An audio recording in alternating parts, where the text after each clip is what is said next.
إن في خلق السماوات والأرض واختلاف الليل والنهار لآيات لأولي الألباب الذين يذكرون الله قياما وقعودا وعلى جنوبهم ويتفكرون في خلق السماوات والأرض ربنا ما خلقت هذا باطلا سبحانك فقنا عذاب النار ربنا إنك من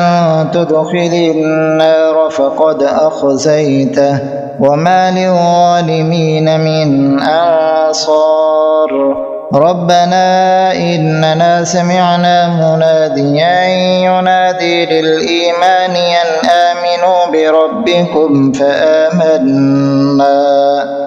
ربنا فاغفر لنا ذنوبنا وكفر عنا سيئاتنا وتوفنا مع الأبرار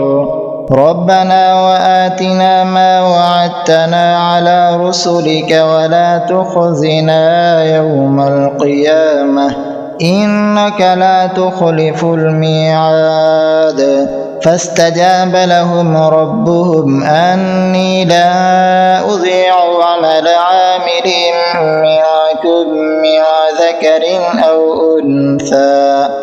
بعضكم من بعض فالذين هاجروا وأخرجوا من ديارهم وأوذوا في سبيلي وقاتلوا وقتلوا لأكفرن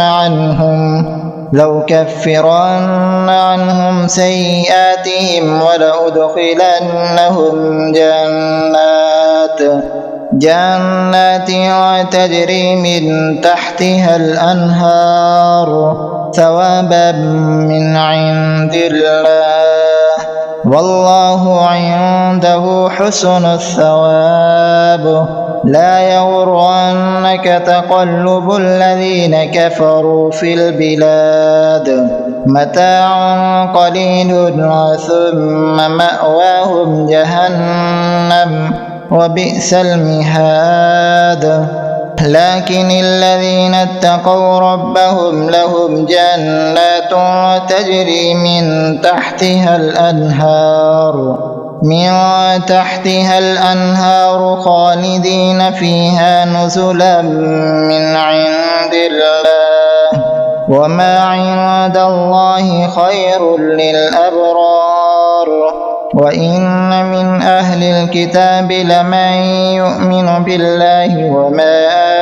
أنزل إليكم وما أنزل إليهم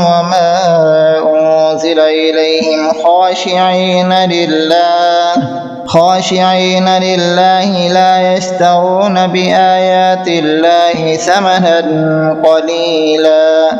أولئك لهم أجرهم عند ربهم إن الله سريع الحساب